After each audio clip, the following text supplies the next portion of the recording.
গোলাঘাটত এয়া বন বিষয়া নে গুণ্ডা না আপোনাক আপুনি কোন সুধিবলৈ এইটো কথা আপুনি কোন সুধিবলৈ বনাঞ্চলিক বিষয়াৰ কাৰ্যালয়ত নিশা কি চলে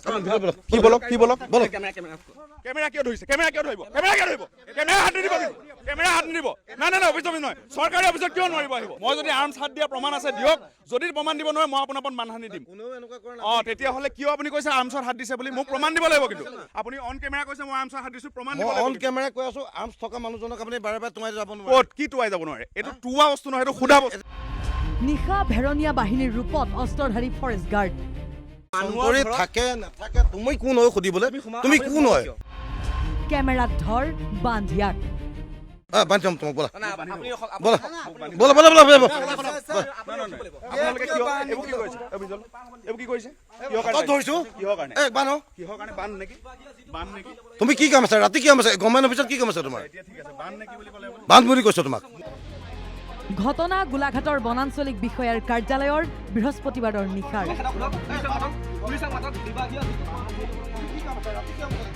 ঘটনাৰ কেন্দ্ৰবিন্দু জুন মাহতে কাৰ্যালয়টোৰ বিষয়াই জব্দ কৰা ছেণ্ড গ্ৰেভেল ভৰ্তি দুখন অভাৰলোডেড ডাম্পাৰ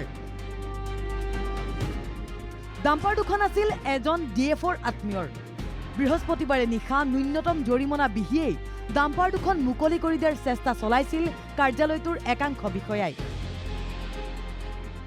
তেতিয়াই একাংশ স্থানীয় বালি ব্যৱসায়ীৰ অভিযোগৰ ভিত্তিত কাৰ্যালয়টোত উপস্থিত হ'ল NKTVৰ গোলাঘাটৰ ব্যুৰো দেৱাশিষ সাহা সেইখিনিতে গৰজি উঠিল নিশা কাৰ্যালয়টোত উপস্থিত থকা বন বিষয়া আৰু বনকৰ্মীসকল ঘটনাৰ দুই খলনায়ক এই দুজন ডেপুটি ৰেঞ্জাৰ অংকুৰ মহন্ত আৰু ফৰেষ্টাৰ ৱাইন প্ৰকাশ দাস নামমাত্ৰ জৰিমনা বিহি DFOৰ আত্মীয়ৰ ডাম্পাৰ এৰি দিবলৈ উদ্যত হোৱা অংকুৰ মহন্ত আৰু প্ৰকাশ দাসে আমাৰ সাংবাদিকক ভয়ংকৰ ধৰণে অপদস্থ কৰিলে চৰকাৰী কাৰ্যালয়ত নিশা কোনে সোমাব দিলে হেনো সাংবাদিকক বান্ধি যাম তোমাক বলা বলা বলা বলা আপোনালোকে কিয় এইবোৰ কি কৰিছে এইবোৰ কি কৰিছে ধৰিছো কিহৰ কাৰণে বান্ধ কিহৰ কাৰণে বান্ধ নেকি তুমি কি কাম আছে ৰাতি কি কাম আছে গভৰ্ণমেণ্ট অফিচত কি কাম আছে তোমাৰ এতিয়া ঠিক আছে বান্ধ নেকি বুলি ক'লে বান্ধ বুলি কৈছো তোমাক কিহৰ কাৰণে তুমি কিয় ৰাতি ডিষ্টাৰ্ব দি আছা অফিচত গভৰ্ণমেণ্ট কামত কিয় ডিষ্টাৰ্ব দিছা তুমি তোমাৰ সুধিবলৈ তুমি এপইণ্টমেণ্ট লৈছিলা অফিচত এপইণ্টমেণ্ট ল'ব লাগিব গভৰ্ণমেণ্ট অফিচ হয় না এইটো কিয় ক'ব লাগে মোৰ ডিপাৰ্টমেণ্টত কি আছে কি নাই আপুনি কোন ইণ্টাৰগেশ্যন কৰিবলৈ এইটো কওকচোন আপুনি সেই কথাটো মোক ক্লিয়াৰ কৰি দিওঁ চৰকাৰী কাৰ্যালয় নহয় যেন তেওঁৰ পৈতৃক সম্পত্তিহে জুন মাহতে জব্দ হোৱা ডাম্পাৰ দুখনত আছিল প্ৰায় 16 CM পৰিমাণৰ ছেণ্ড গ্ৰেভেল জুন মাহতেই জৰিমনা বিহি ডাম্পাৰ দুখন মুকলি কৰিব পৰা গ'লহেঁতেন কিন্তু ডাম্পাৰ দুখন DFOৰ আত্মীয়ৰ বুলি স্থানীয় বালি ব্যৱসায়ীৰ মাজত জনাজনি হোৱাত বিষয়টো গাপ দি বহি থাকিল গোলাঘাট বনাঞ্চলিক বিষয়াৰ কাৰ্যালয়ে জুন জুলাই গৈ আগষ্টৰো শেষ পালেহি ডাম্পাৰ মালিকৰ হেঁচাত নামমাত্ৰ জৰিমনা বিহি ডাম্পাৰ দুখন বৃহস্পতিবাৰে মুকলি কৰি দিয়াৰ চেষ্টা চলিল জৰিমনা বিহা হ'ল মাত্ৰ 10 CM বালিৰ অথচ ডাম্পাৰত আছিল প্ৰায় 16 CM ছেণ্ড গ্ৰেভেল ডাম্পাৰ দুখনৰ নথি পত্ৰ সংক্ৰান্তীয় খেলিমেলিও আছিল আমি গাড়ী দুখন ৰেঞ্জ অফিচৰ পৰা ওলাই গৈছিলে এই দুখন গাড়ী 16-23 নাজানো 19-23 গাড়ী দুখন ওলাই গৈছিলে আমি আপোনাৰ 10টা বজাৰ পিছত তেওঁলোকে অফেন্স কাটি গৈছে বুলি ক'লে আজি আমাৰ 1.5 মাহমান গাড়ীখন সোমাই আছিলে তাৰপিছত গাড়ীখন আমি সেইখিনি পাই পেলাই ৰখাই ক'লো যে গাড়ীখন অফেন্স কাগজ কাটিলে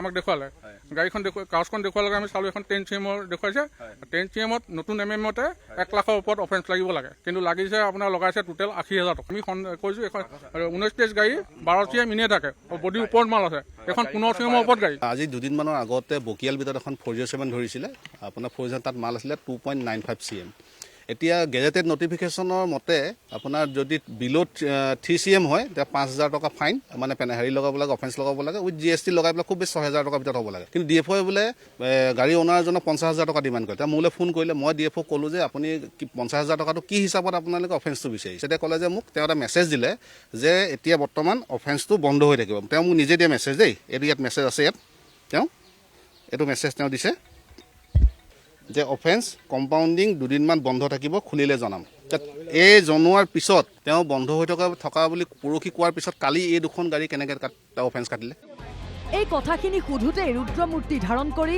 গলিৰ গুণ্ডাৰ দৰে আচৰণ দুই চৰকাৰী বিষয়া অংকুৰ মহন্ত আৰু প্ৰকাশ দাসৰ।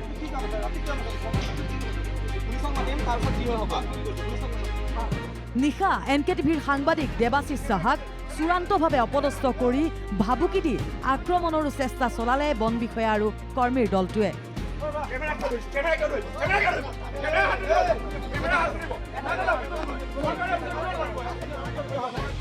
সাংবাদিকক আবদ্ধও কৰি ৰখা হ'ল।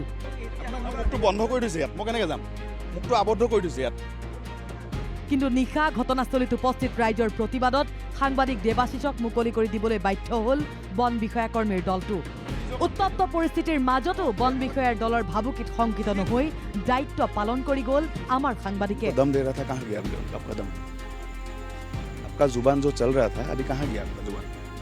কথাখিনি ৰেঞ্জাৰক সোধা হ'ল। স্পষ্টভাৱে একোৱেই ক'ব নোৱাৰিলে ৰেঞ্জাৰে। বকিয়ালত হাতী ওলাই আছে। হয়, তেনেকুৱা এটা হাতী কালি মৃত্যু হ'ল। আপোনালোকে ফৰেষ্ট অফিচাৰ এজনো গম নাপালে? কোনে গম তেনেকুৱা এগৰাকী হাতী গৰ্ভৱতী হৈ থকা অৱস্থাত মৃত্যু লাগি আছো। মই কৈ আছো আপুনি বহুত উস্তাদি কৰি আছে দেই। তেনেকে কথা ক'লে মই কিন্তু বাৰম্বাৰ আপোনাক প্ৰশ্ন সুধিম। হা? তেনেকে কথা ক'লে বাৰম্বাৰ প্ৰশ্ন সুধিম। ক্লিয়াৰিফাই কৰিব লাগিব। এই কথাটো ক'বলৈকে মই আহিছোঁ ইয়াত। আপুনি হাতীৰ কথাটো কৈ আছে। হাতী আমি CWRC যোনটো কাজিৰঙাৰ অতিতকৈ মানে অসমৰ আমাৰ ফৰেষ্ট ডিপাৰ্টমেণ্টৰ আণ্ডাৰতে কৰে, তেওঁলোকে ট্ৰিটমেণ্ট চলাই আছিলে। আৰু আপোনালোকে জানে যে যদি হাতী এটা আপোনাৰ ডেলিভাৰী ষ্টেজত থাকে, সেইটো অলমষ্ট আমি কিমান মাহৰ পৰা আমি চাই আছোঁ। এতিয়া আপুনি তাৰপিছতো ক'লে আমি গম নাপাওঁ। এটা কৈ আছে, মানুহে কৈছে এটা NGOয়ে ট্ৰেকাৰ লগাইছিলে, হাতীটোক ট্ৰেকাৰ লগাইছিলে। তাৰ পাছত হাতীটোৰ পৰিস্থিতি সন্দৰ্ভত কোনো গম নাপালে। NGOয়ে ট্ৰেকাৰ লগাইছিলে, লগোৱাৰ পিছত সেইটো হেৰি কি বুলি কয়, ট্ৰেকাৰটো কাম কৰা নাই। আমি খুলিবলৈ যত্ন কৰি আছিলোঁ। কিয়? পুৱা পুনৰ ৰেঞ্জাৰগৰাকীৰ ওচৰ চাপিল আমাৰ সাংবাদিক দেৱাশিষ সাহা। একোৱেই নাজানে ৰেঞ্জাৰে, তেন্তে কোনে জানে? আমিতো এৰি দিলোঁ গাড়ীখন। আমাৰ তাত এতিয়া নাই বুলিয়ে ধৰক, এইটো তেওঁলোকে খালি ছেফ কাষ্টডিৰ কাৰণে থৈ গৈছে। ইয়াৰ পৰা ওলাই গুচি যায়, অভাৰলোডেড আৰু কাগজ পত্ৰ ফেল, চৰকাৰৰ ঘৰৰ ৰয়েলটিটো গ'ল, তাত ৰেছপঞ্চিবিলিটি আপোনালোক নাই। আমিতো সেইটো চাব নালাগে, ধৰি লওক। জোখমাকটো বাৰু যেতিয়া ধৰা তেতিয়াই হয়। 10+। গাড়ীখনত 16 কিউবিক মিটাৰ 15 কিউবিক মিটাৰ সিমান মাল আছে বুলি কৈছে চবেই।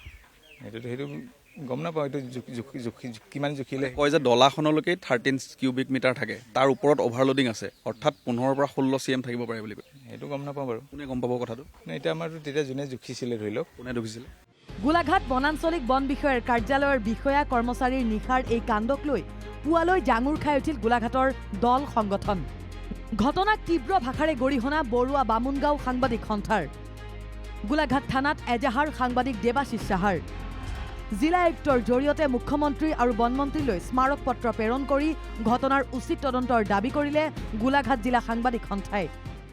যিসকল ব্যৱসায়ী আছে তেখেতসকলক যিটো মাফিয়াগিৰি কৰি পেলাই তেখেতসকলে যিধৰণে ধন লুট কৰি পেলাই চলি আছে, সাংবাদিকৰ ওপৰতো তেনেকৈ মাফিয়াগিৰি কৰি তেখেতসকলে আচলতে চলিবলৈ বিচাৰিলে নহ'ব। তেখেতসকলে সাংবাদিকৰ লগত তেখেতৰ কি আছে, কি কথাটো কোৱাত কি অসুবিধা আছে, কোৱাত অসুবিধা আছে মানে ৰহস্য আছে তাত। তেতিয়াহ'লে ঘটনাক লৈ তীব্ৰ প্ৰতিক্ৰিয়া ব্যক্ত কৰিছে গুৱাহাটী প্ৰেছ ক্লাবেও। ঘটনাৰ উচিত তদন্ত কৰি গুণ্ডাৰূপী দুই বন বিষয়াৰ বিৰুদ্ধে ব্যৱস্থা গ্ৰহণৰ দাবী। আমি কোনো কাৰণতে কৰ্তব্যৰত অৱস্থাত সাংবাদিকৰ ওপৰত হোৱা আক্ৰমণ সহ্য নকৰোঁ। আমি এই ঘটনাৰ উচিত তদন্ত দাবী কৰিছোঁ। তাৰ সমান্তৰালকৈ দোষীয়ে শাস্তি পোৱাটো আমি বিচাৰোঁ। আচলতে গোলাঘাটত বন বিভাগৰ আশীৰ্বাদতে চলি থকা বনজ সম্পদ লুণ্ঠন আৰু চৰকাৰী ৰাজহ ফাঁকিৰ বিভিন্ন ঘটনাৰ বিৰুদ্ধে বিগত দিন ধৰি কঠোৰ স্থিতি গ্ৰহণ কৰি আহিছে সাংবাদিক দেৱাশিষ সাহাই। বৃহস্পতিবাৰে নিশাও ধৰা পৰিছিল বন বিষয়াৰ দল। সেয়ে নিশা বন বিষয়া কৰ্মচাৰীৰ দলৰ এই উদণ্ড উন্মত্ত ৰূপ। আপোনাক ৰাতি কোনে ৰাইট দিলে এনেকে? আমি কেনেকৈ জানিম? আপোনাৰ যদি একোৱে নাজানে আপুনি কি কাৰণে সাংবাদিক কৰিছে? ৰাতি গাড়ী এখন চুৰ হৈছে বুলি কৈছে বাহিৰত, কৈ দিলে হ'ল নাই খোৱা বুলি। মই প্ৰশ্ন সুধিছোঁ, মোৰ সেইটো কামেই হয় প্ৰশ্ন সোধা। এটা কথা ঠিক, চৰকাৰী বিষয়াৰ ভয় ভাবুকিক কেৰেপ কৰি সাংবাদিকতা কৰি থকা নাই NKTVৰ সাংবাদিকে। আৰু চৰকাৰী কাৰ্যালয় কাৰো পৈতৃক সম্পত্তি নহয়, সেয়া সকলো চৰকাৰী বিষয়া কৰ্মচাৰীয়ে মনত ৰখা উচিত। দুৰ্নীতি অনিয়ম হ'লে সাংবাদিকে যাবই, সাংবাদিকে প্ৰশ্ন সুধিবই। ভিডিঅ' জাৰ্নেলিষ্ট বিকাশৰ সৈতে গোলাঘাটৰ পৰা দেৱাশিষ সাহাৰ ৰিপৰ্ট NKTV+।